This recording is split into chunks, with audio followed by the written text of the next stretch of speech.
Okay, guys, welcome to what is the first lecture.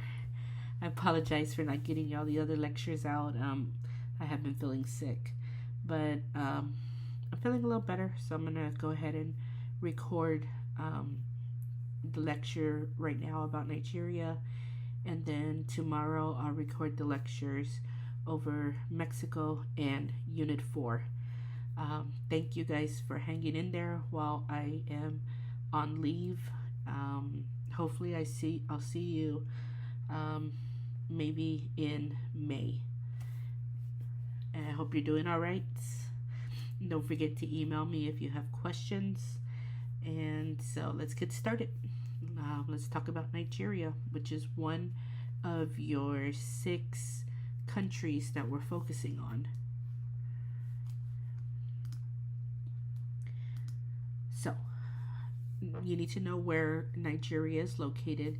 As you can see on the map, Nigeria is located in West Africa. And it's a pretty good sized country. And it's sitting right on the coast, so that's important. One way you need to be able to talk about Nigeria is in terms of development. You need to be able to look at the data and draw conclusions. I already mentioned about the land area, for example, but you could look at life expectancy.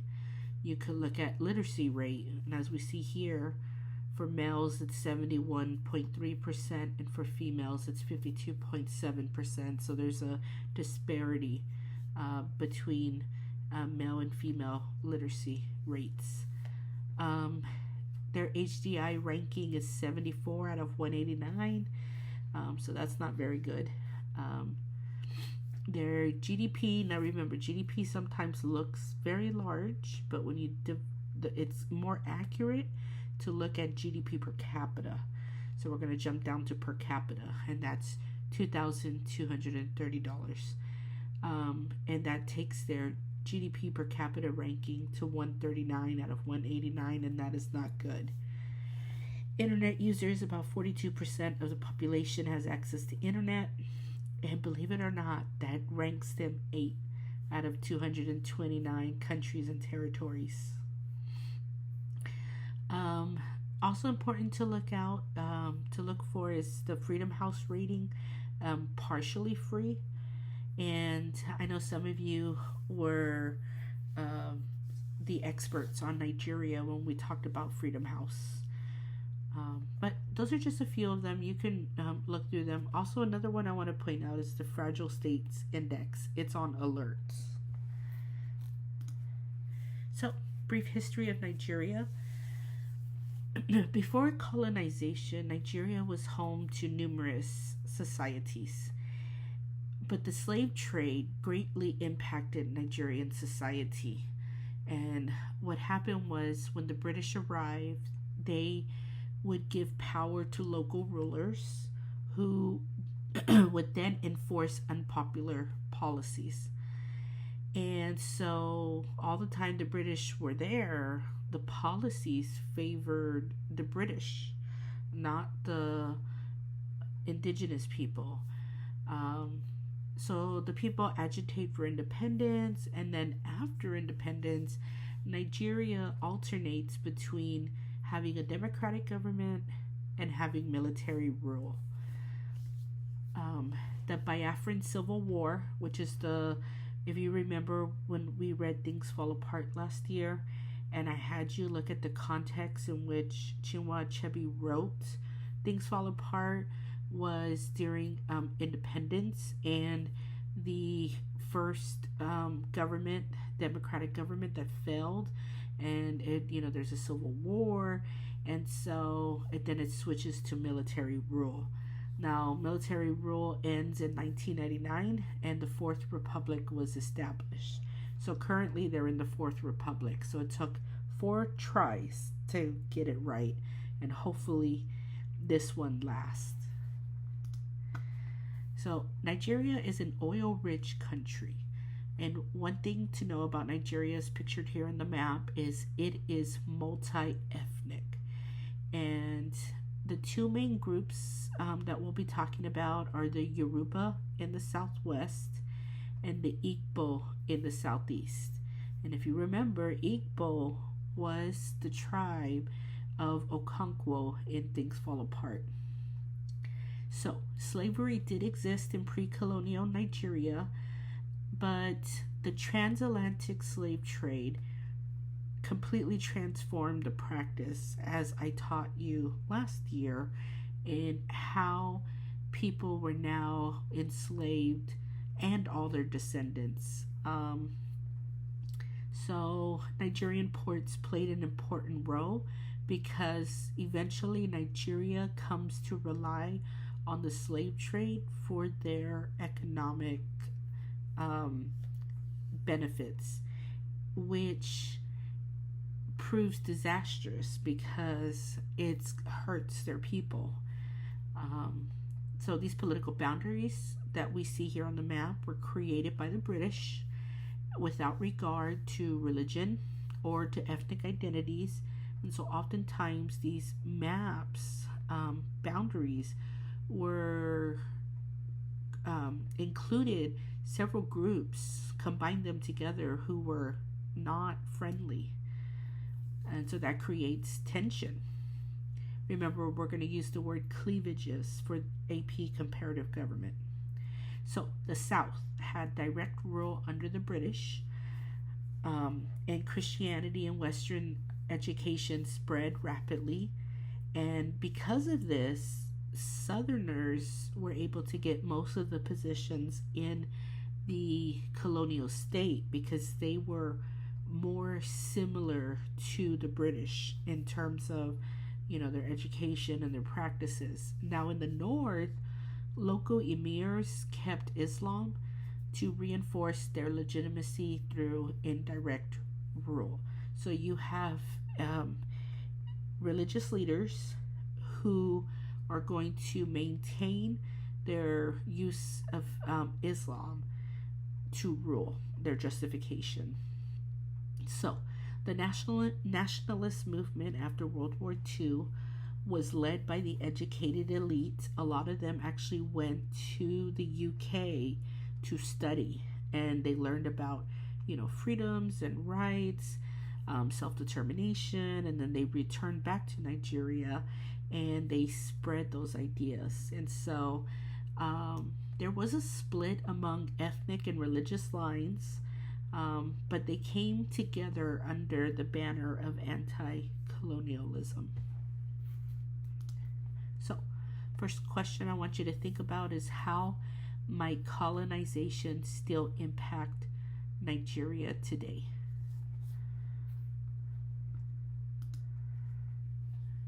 When we talk about Nigeria's independence, you want to mention that it's a negotiated independence. In other words, they did not have to fight the British. They negotiated, they talked about it. And this happened on October 1st, 1960. Now, Nigeria is a new federal state, but is it enough to be considered a nation? And there are three if we simplify, there are three regions that reflect three main ethnic groups. And that's the Hausa Fulani, the Yoruba people, and Igbo. If you look at the pie chart on the right, it shows the distribution of ethnic groups in Nigeria in 2018. Again, Hausa is in the little bit darker blue. The Yoruba is in the black shade, and the Igbo is in the gray shade, and then you can see in the red shade is the Fulani, which because of some similarities, they go together with the history of living together. They go with the Hausa people. So Nigeria is a fragile democracy because it's new, and fragile democracies are inclined to fall, to fail. And so Nigeria's first republic, it had weak institutions. Its population was mostly located in the north, And because of that, the northern region had more control after independence. But if you remember, it was in the South where the people were more in had government positions prior to independence, and so there were two elections. They were considered fraudulent, and by 1965, the country turned violent. So look at the map. Northern region had about 17 million people. Western region had around 6.5 million people, and the eastern region had about 7 million people. And you can see Lagos, the federal capital, that it's on the coastline. It's in the western region. It's quite far from the northern region. So those are things to keep in mind. So talking about the military coups, just to remind you, a coup is a seizure of power, usually when the military takes power. So January 1966 is the first coup, and it was led by ethnic Igbo military leaders. 6 months later, there's a counter coup. In other words, a coup to go against the coup. May 1967, the Republic of Biafra is established in an oil-rich region, and then there is a 3-year civil war. During the civil war, many people starved. There was famine, malnutrition. There was a lot of civilians killed. And so it's going to take until 1979 for the country to return to democracy, and is controlled by the North once again. In 1983, it's the end of the democracy, and this is because of economic decline and rising corruption. And 1983 to 1999 is the last years of military rule, and that was supported by oil profits. There's a map here showing you Biafra, the location. All right. So talking about military rule, there is a coup in 1993 where the military annulled, which means they voided a free and fair election. So if the military did not do that, then the fourth democracy could have started earlier. So the incumbent, which is the person who had power, rejected the results, and because he wanted to keep power, so he rejects the results, and he chooses a civilian leader plus a military leader named General Sani Abacha as Secretary of Defense, who then turned around and overthrew the government in a bloodless coup. So let's talk about Sani Abacha. 1993 to 1998 is when he ruled. So one of the first things he does was he eliminates the independence of the judiciary. That's not a good sign. He has people assassinated or imprisoned for being a critic of the government or a political opponent. He also banned civil society organizations. He abused people's civil liberties, and he also stole somewhere around $3 billion. And he died suddenly in 1998. And just to add a little context, they are still finding bank accounts that he had offshore, like in other parts of the world. They're still finding his money. All right, democratization. So in 1999, Nigeria held its first election under the Fourth Republic. So we're going to date the current Nigerian government to 1999.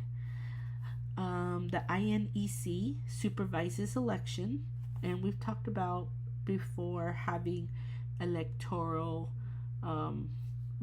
regulatory commissions, right, to make sure that there are free and fair elections. But there's still election fraud, but it has lessened over time. And some civil rights and liberties are still restricted today in Nigeria.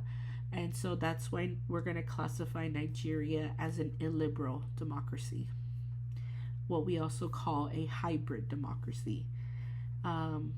You can also say it's a democracy with some authoritarian tendencies. So, civilian control of the military has strengthened democracy. This is important because this helps prevent coups. And now there's a little threat of military intervention, and democracy is now the basis of the government's legitimacy. Pictured here is President Olusegun Obasanjo, and he was actually a former general, so there's still a military connection there. All right, let's talk about Nigeria as a federal state. So it has a federal system, and to remind you, this is a political system in which a state's power is legally and constitutionally, meaning it's written, divided among more than one level of government. And in Nigeria, political authority is divided between central government and the states. And we've had this conversation many times. So, Sharia law. This is going to be important when you talk about cleavages and when you talk about the northern areas of Nigeria. They have adopted Sharia law, and each state, their version of how they're enforcing Sharia law is going to be slightly different, usually based on local practices. So there are roughly there are 36 states, and they are drawn roughly along ethnic lines. Again, there's a lot of ethnic groups, and they rely on funding from the national government, and they have few resources to carry out policies. So they're dependent on the national government providing funds. An interesting thing to point out about Nigeria's federal state is something called the federal character principle, and this character principle is essential in making sure that people from other areas are represented in the government. So there are jobs in the national government. Those jobs must reflect demographics, right? So in other words, different linguistic groups, ethnic groups, and the religious diversity of Nigeria. All right, so let's talk more about ethnic groups. So as I said, there are 36 states. You can see here the darker lines are ethnic groups. And so, for example, you can see the example in the legend says Yoruba. On the right is demographics of Nigeria. So just another map showing you the major ethnic groups. Now, ethnic-based federalism has not reduced conflict as people thought, or I should say hoped. Nigeria is still experiencing disunity, and they are also experiencing conflicting laws. One of the reasons why they drew the state lines along ethnic lines is to reduce conflict between ethnic and religious groups, and to allow these ethnic and religious groups to have more autonomy or control over local issues like social services and educational services. So think about, like, what are they teaching in school? what language is instruction being delivered, when they go vote, what language is the ballot in, what holidays do they have off. These types of issues are important in people's everyday lives, and it can lead to cleavages. So Nigeria is what we call a rentier state. This is a super important word for your AP comparative government exam. So Nigeria is a rentier state, which means they rely on the export of a natural resource, in this case it's oil, from the leasing of resources to foreign entities. And this is a significant source of government revenue. And in other words, their economy is based on oil. They need the oil. One of the issues is Nigeria does not have enough capital, which is like money, machinery, to extract the oil. So what they do instead is they lease, kind of like rent, oil fields to global companies who will go there and extract oil. States rely on the national government for funding, as they have few resources to carry out policies independently. So on the top right, you can see the map of where the gas fields are. That's the little circles that are little white circles. The red dots are your oil fields. The lines connecting them are the crude oil pipeline, so how they're moving the oil. The refinery, which is where the oil is processed, and then also the tanker terminals as well, which are shown in little triangles. The graph here on the bottom shows crude oil production in the year 2022, and you can see from this graph that it is volatile, meaning unpredictable. It goes up, it goes down, and then it goes way down. So I mentioned earlier about the federal character principle. Like I mentioned, it's how Nigeria staffs its government jobs. And so there are high-level government jobs, and the national bureaucracy must be filled with a diversity of people. Now you might wonder, why would they do this? Well, the purpose is to prevent a few major ethnic groups from taking over the national government. It's also to make sure every state has a fair share of power. So by mandating that, this is kind of their core value in their democracy, and they're very proud of their federal character principle. Because of this, it makes Nigeria increasingly democratic. All right, legitimacy and challenges to the state. So there is a lot of corruption, which has undermined trust in government. So the Economic and Financial Crimes Commission investigates and prosecutes financial crimes, and in 2012, just 1 year alone, nearly $1.5 billion of oil revenues failed to reach the treasury. So if you can imagine all of that money, where did it go, right? And if they had the money and they were transparent and they used it appropriately, imagine how it could help improve the standard of living, the level of development in Nigeria. So one of the biggest takeaways is that corruption undermines democracy. But the Nigerian government is taking steps to reduce the problem, and they've been focused on increasing citizens' trust and confidence in government.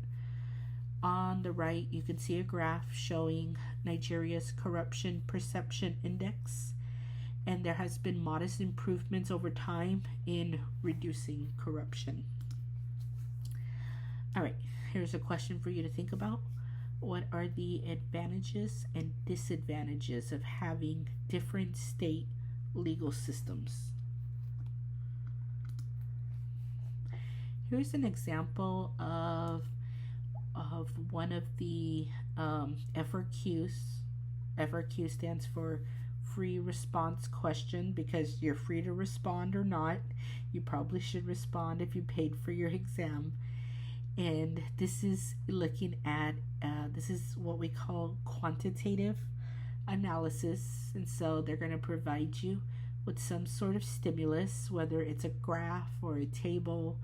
So this one is titled Corruption Perception Score in Nigeria from 2012 to 2020. And then it gives you 5 tasks you must do. And they're not necessarily related, but usually A is easy, B is usually also easy, C is medium, and then usually they get a little harder as you move down. Just to remind you, you must write in complete sentences, use complete sentences. Make sure that if it's quantitative, your answer should have numbers. Make sure you use those numbers. All right, separation of powers. So, for the executive branch, it is a presidential system. For the legislative branch, it is a bicameral legislature, which means 2 houses. And the judicial branch, it is important to note there is an independent judiciary. So, for the executive branch, we said it's a presidential system. What is the role of the executive? To serve as head of government and head of state, so both. When we talk about terms and term limits, the executive will be directly elected to a 4-year term with a 2-term limit. And in talking about powers, the executive has the power to submit a budget, propose legislation, sign bills, appoint cabinet members. These are very common powers, but their cabinet members must be approved by the Senate. They also act as commander-in-chief and sign treaties. So several powers there. If you look here at this graphic, it is showing past presidential tickets and zoning in Nigeria. And this is really crucial that you understand that this is not necessarily written in their constitution. It is a practice. So if you look at the year 1999 to 2007, Obasanjo, who is from the South and is Christian, was president. And notice the vice president, Abu Bakr, he's from the North and he's Muslim, right? So one from the South, one from the North, one is Christian, one is Muslim. If you go to the next time period, 2007 to 2011, you have Yar Adua from the North, who's Muslim, and then from the South, who's Christian, you have Goodluck Jonathan. From 2011 to 2015, all right, the president, now Goodluck Jonathan is now president. He's from the South and Christian. And his vice president, Sambo, is from the North and is Muslim.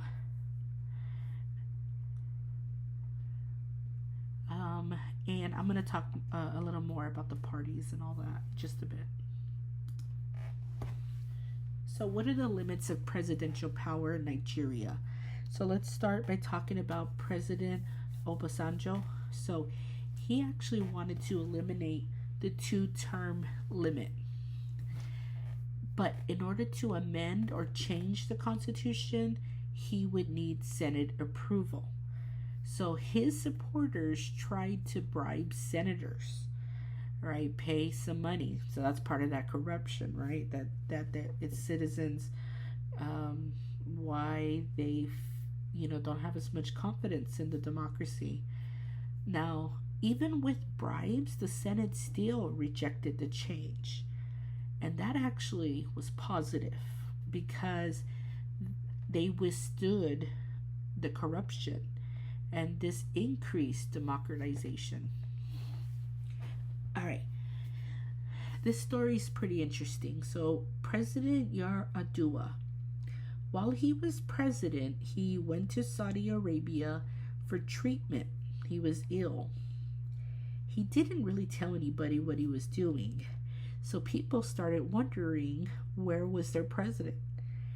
And usually what happens is a president will pass temporary power to their vice president if they are, critically ill.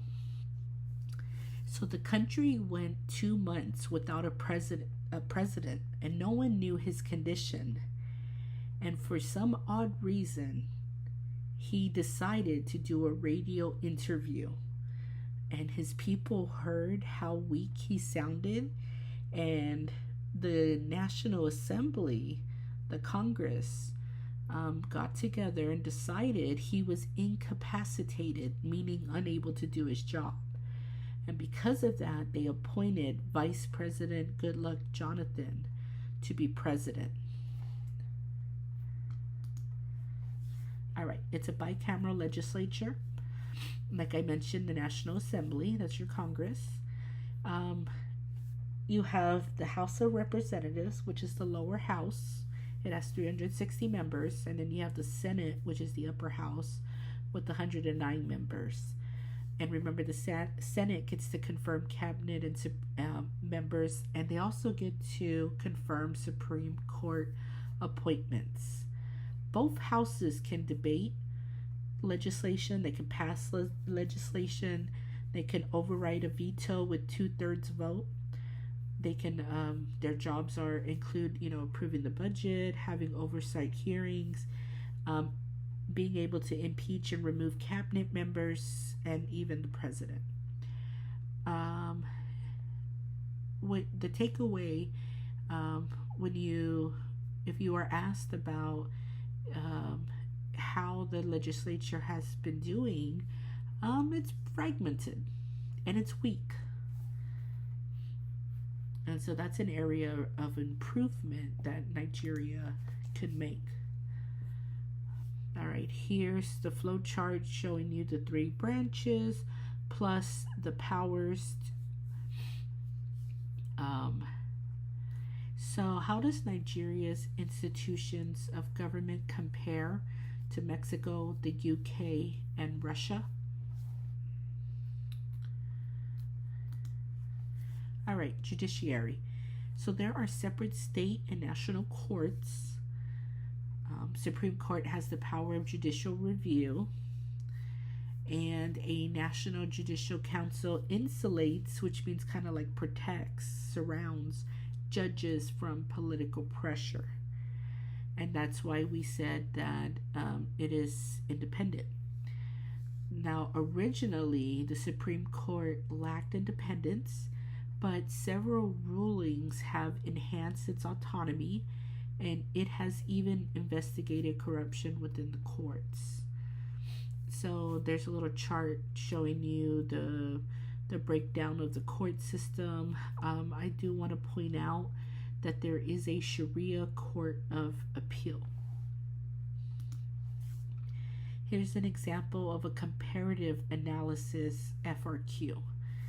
So in these types of questions, they're going to have you first describe a concept, and then they're going to have you explain, and then they're going to have you explain usually a reason why, something is happening that way. Um, and so for the comparative analysis, you want to make sure you talk about both countries, whichever two you choose. Um, and you want to make sure that you are using comparative words. That remember, comparative means to compare similarities and differences. So it doesn't have to be just what is similar. All right, electoral system, political parties, and civil society. So Nigeria has held 6 presidential elections since 1999. So they do happen often. So that's good. Competitive political parties have emerged. That's good. And civil society is growing. So that's all positive. Elections. So districts. Each state is divided into 3 districts, and 1 senator is elected every 4 years from each district, as well as from the capital territory of Abuja. House of Representatives. So the House of Representatives is elected in an SMD system every 4 years. Remember, we said SMD stands for single member district. That means you have 1 member of the House of Representatives who represents a geographic area. Runoff. So if no candidate meets this criteria in the first round, then a second round election is held among the top 2 vote getters. And plurality. The winning presidential candidate must win a plurality of the votes nationwide. And they have a couple of special rules. It must be at least 25% of the votes in 2/3 of the states. So, in other words, we've seen this a couple times in the US, right? Where you could literally draw a line separating some of the states in the north and the south, and it's clearly, who vote, in a 2-party system, who voted for who. The way that Nigeria has their plurality set up is to ensure that you're not going to have one party that can always dominate. So, election fairness. I want to compare Nigeria and Mexico. So both have created independent electoral commissions, and this is in an effort to reduce fraud at the polls and to further increase democratization. And this process has made it difficult for people to engage in voter fraud. And they're using technology. For example, Mexico requires photo IDs. And as you can see on the bottom right, the ID includes fingerprint technology. And if you look in the top image, Nigeria uses these scanners where people will place their fingerprint when they cast their ballot. All right, 2019 election. So this is the re-election of Muhammadu Buhari. It's the 6th election since the start of the 4th Republic, and this election was plagued by a veto of legislation to improve election transparency. So in other words, they put up for a vote, should there be more transparency in election, and it was vetoed. Also, there was the suspension of the Chief Justices weeks prior to election.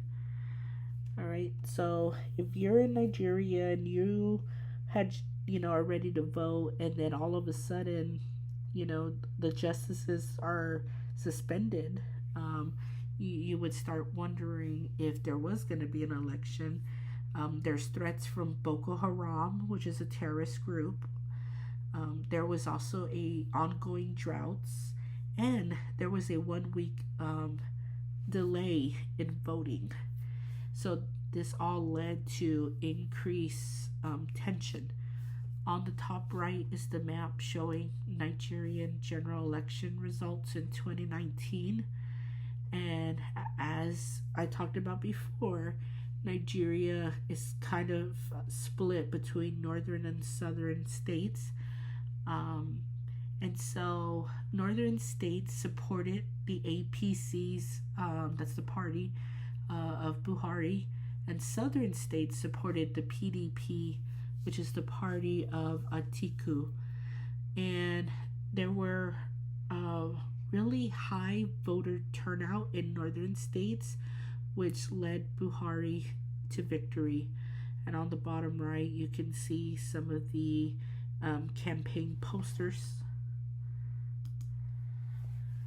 So, political parties. It is a two-party system, but there are multiple smaller parties.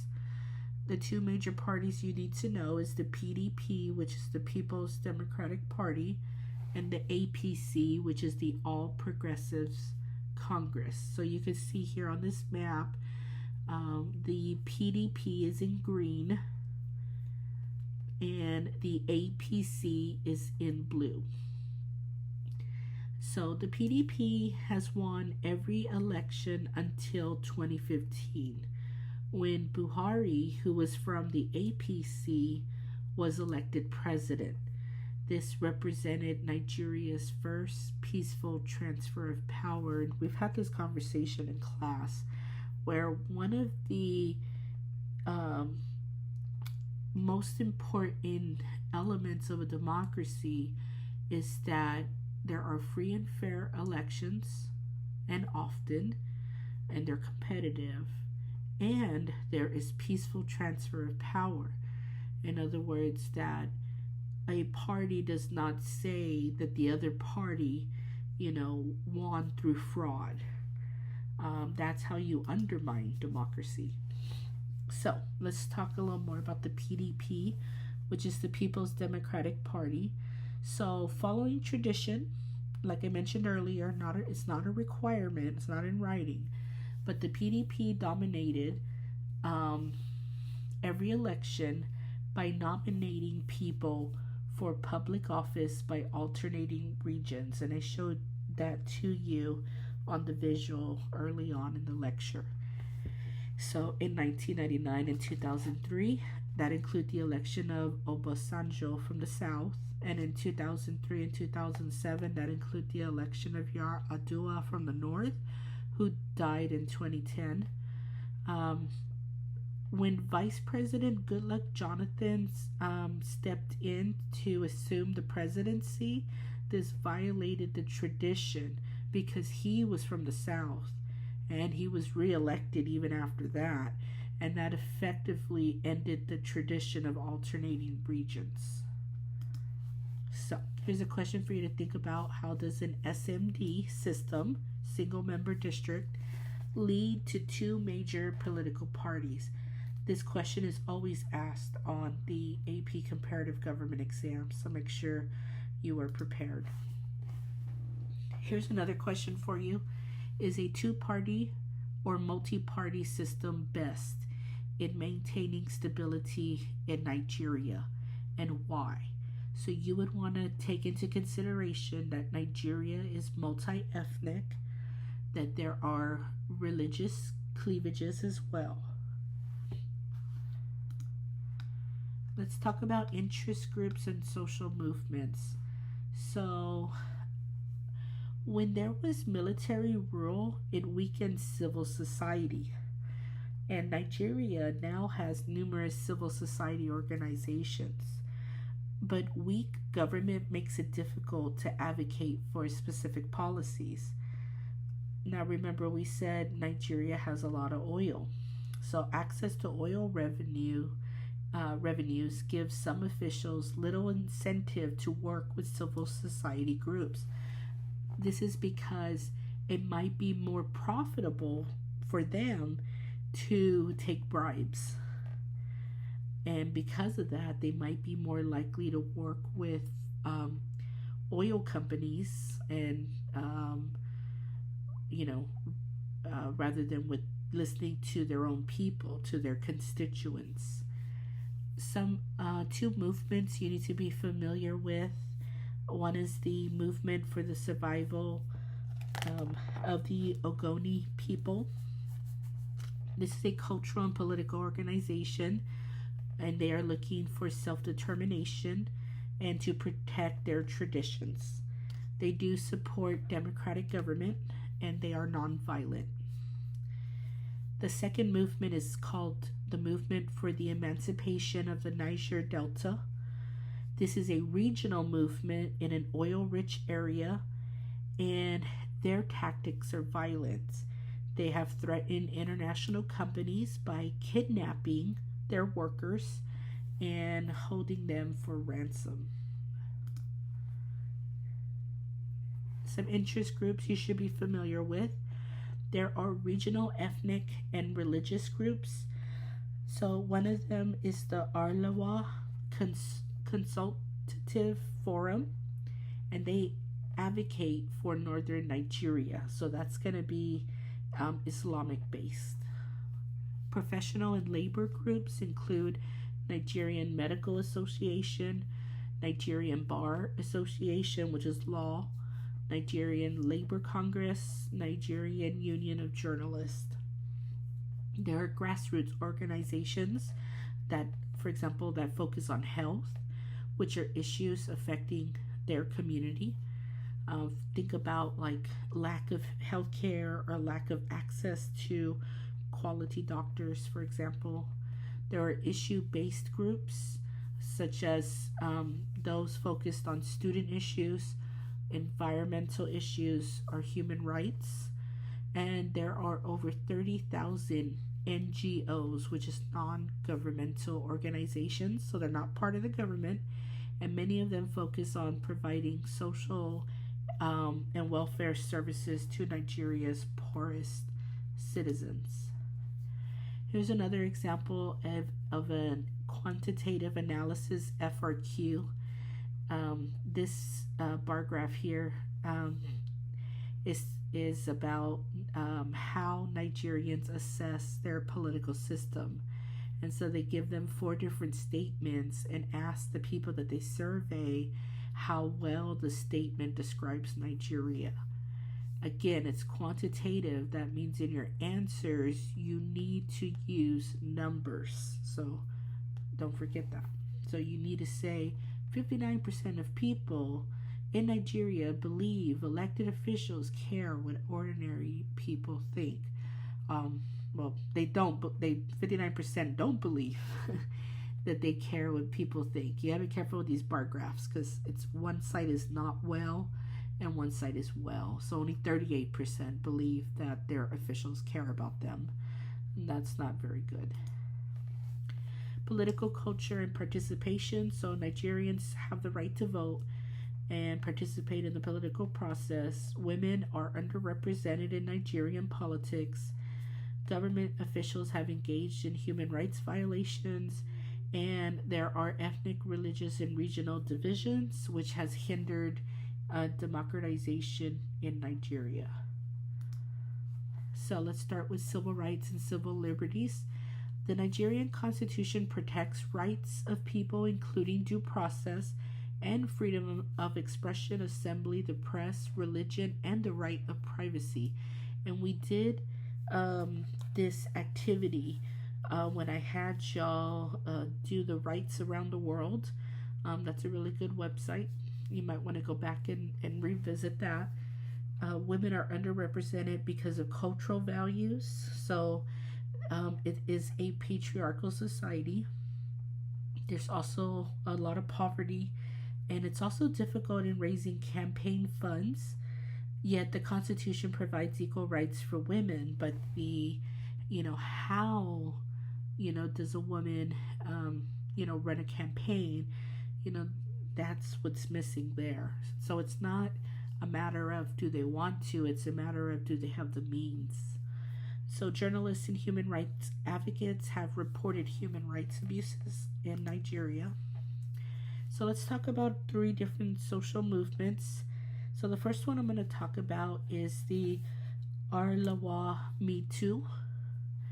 And they are seeking justice for sexual assault victims. So that's one of the issues plaguing Nigeria. And so this led to people speaking out about, uh, their and identifying their who assaulted them. And so here in the little image, it says, I was 6 years old. Another one says he was my uncle. Another one says, hands off, like, don't touch. And these people that were protesting were actually arrested, especially because they were identifying prominent people, in power, who were able to use their position to have the police arrest them.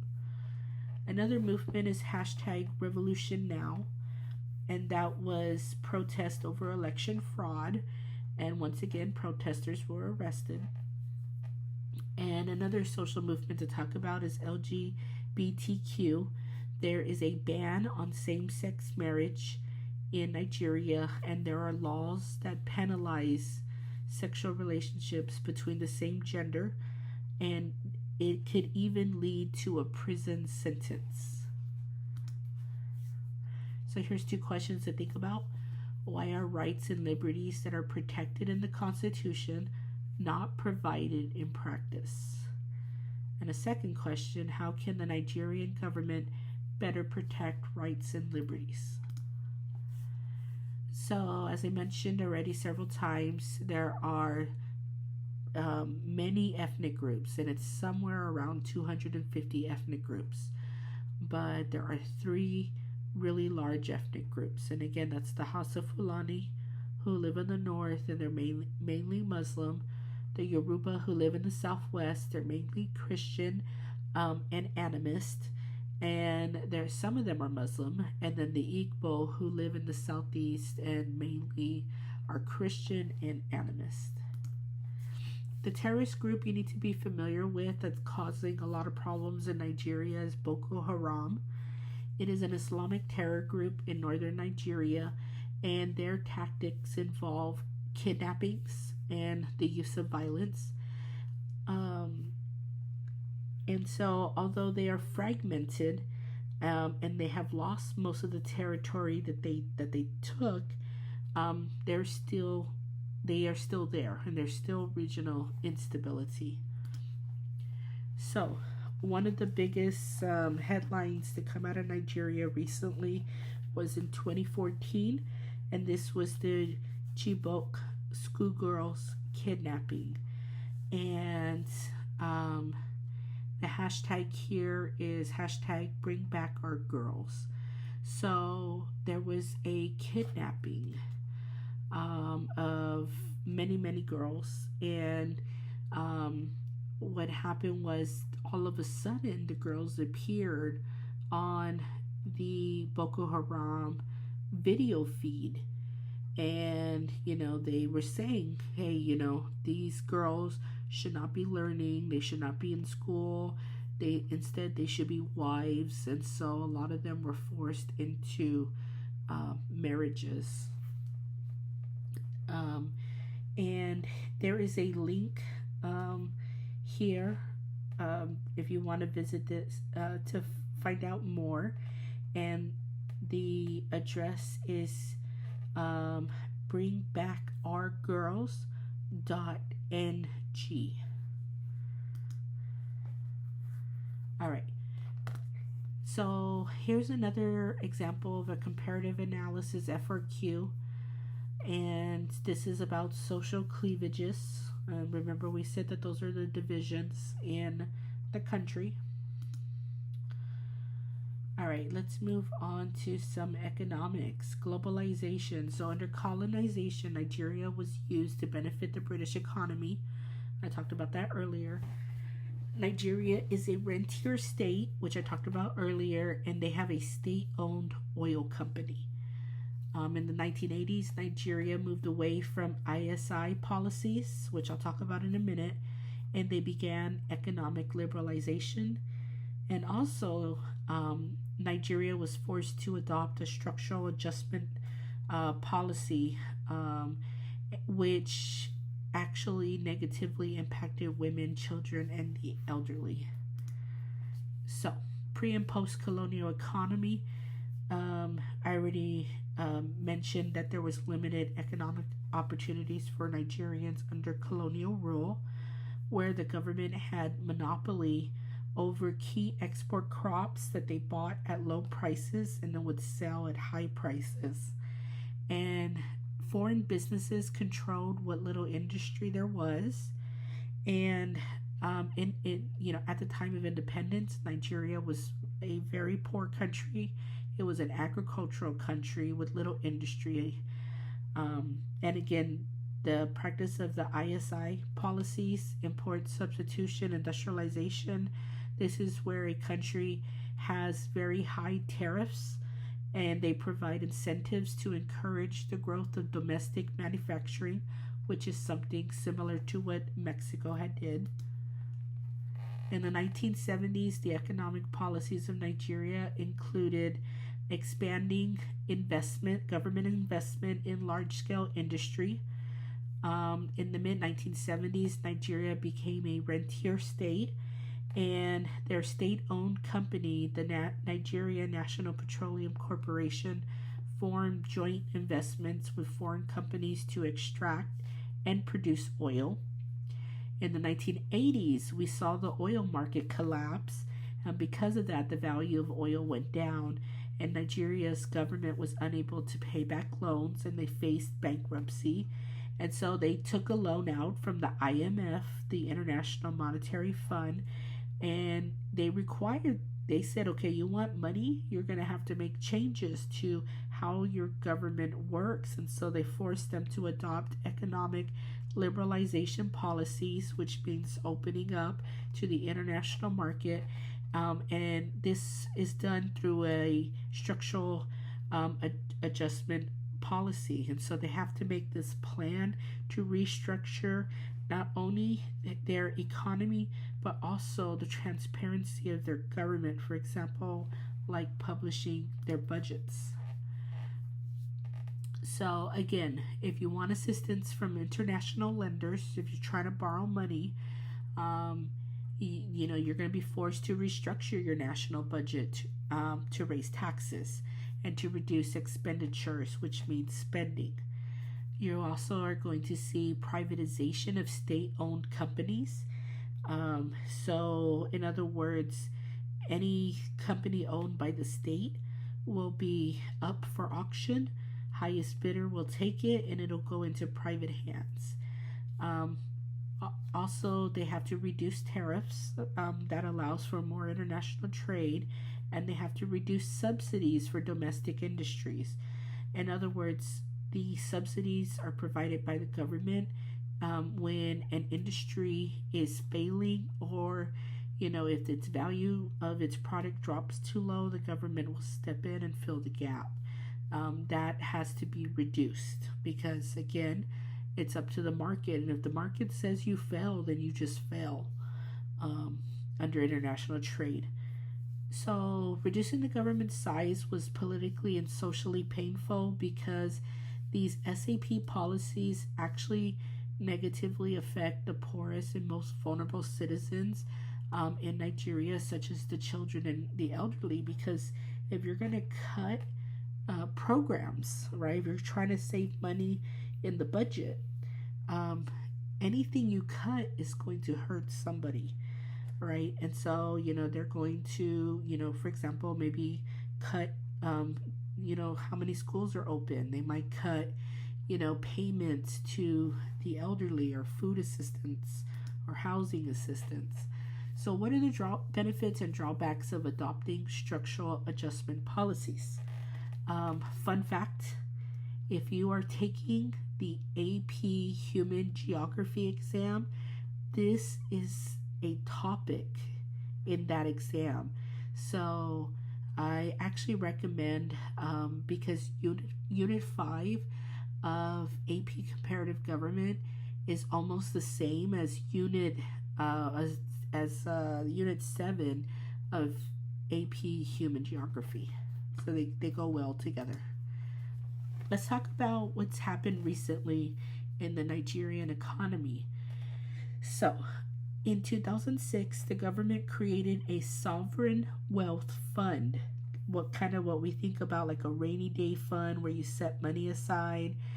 And so they're supposed to get oil revenues, profits, and set them to the side. So when there's an economic downturn, they have money set aside. In 2012, instead of adding revenue to the sovereign wealth fund when prices were high and they were making a profit, the government, instead of saving, spent the revenues. And then in 2014 to 2016, oil prices dropped. And by 2016, Nigeria was in a recession, and this caused a budget deficit and it increased the debt.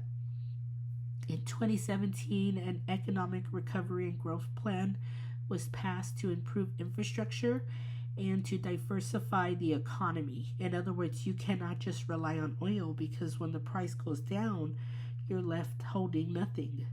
You have to invest. You have to have a portfolio of what you're investing in.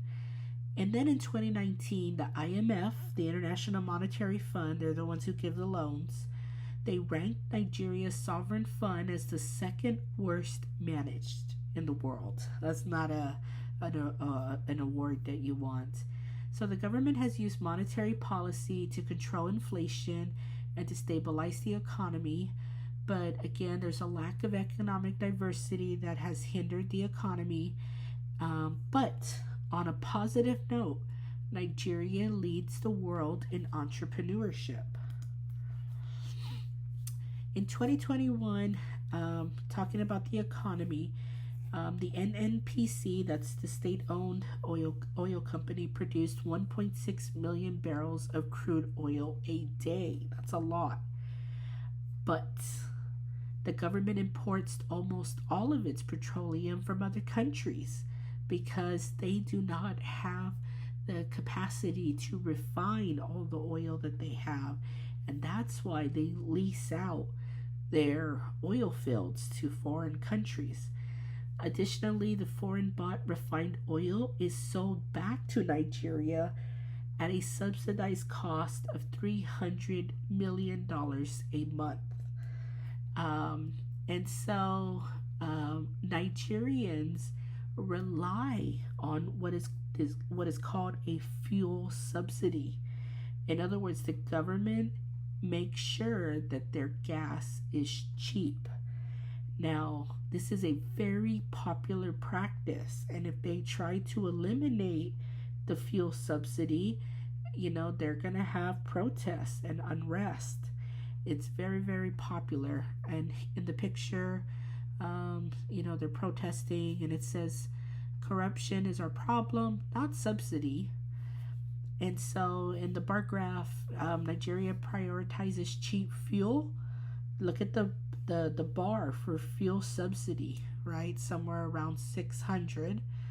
And if you look at health and education and science and technology, even if you add those three together, it does not equal the amount of fuel subsidy. So that is where a lot of the profits are going. All right, social policy. So Nigeria's welfare system is underdeveloped. There's also a lack of coordination between levels of government, as I mentioned before. There is a sort of healthcare program. It's called the National Health Scheme. That doesn't sound very good. They allow people to prepay for medical care through an HMO. But only 16% of Nigerians use the system, and only 11% of people in rural areas. So it's not as widespread or popular as it should be. The National Social Investment Programs provides welfare services in education and health and housing, employment, social insurance, as well as family support, and they're mostly funded by NGOs. So it's not the government funding a lot of help for Nigeria's most disadvantaged, but it's these NGOs. Only a small percentage of Nigerians are covered by social insurance programs, as the government has difficulty identifying and targeting individuals and families who qualify. So, even if the government wanted to help people, how do you go about finding these people? Because if they don't have access to, like, the internet, for example, how do you, reach them? Here's a population pyramid. Like I mentioned earlier, AP Comparative Government and AP Human Geo go together very well. This is from Unit 2 of Human Geography, but this is an AP Comparative Government question. So this is a population pyramid showing Nigeria in 2021, and its population was about 219 million, and it's projected by 2050 to be 392 million. Nigeria has a high fertility rate. It has a slightly declining mortality rate and a large population of young people. Remember, you look at the base of the pyramid, and if it's wide, then it is a youthful population. Nigeria's young population poses challenges for the state in providing education for all the young people, healthcare, and job training. Now, their total fertility rate is 5.8. And if you remember, replacement rate is 2.1. So they're way above that. And in some areas in the north, it's over 6. And there is a low rate of contraception use. And children lack health care, and they also face malnutrition. So, here's a question for you. Why do poor countries generally have high fertility rates? And we are now on the last slide. Nigeria and the future. So, Nigeria's democracy faces challenges, including poverty, corruption, environmental damage, and internal divisions. But despite these challenges, Nigeria has held 6 democratic elections since 1999, so that's to be celebrated, and election fraud has been reduced over time. And although the economy is reliant on oil, we said it's a rentier state, new entrepreneurial ventures are creating jobs, from fashion industry to business design to magazine publishing, computer repair, and even the furniture industry. And there is reason to be hopeful in Nigeria. All right, guys. See you soon.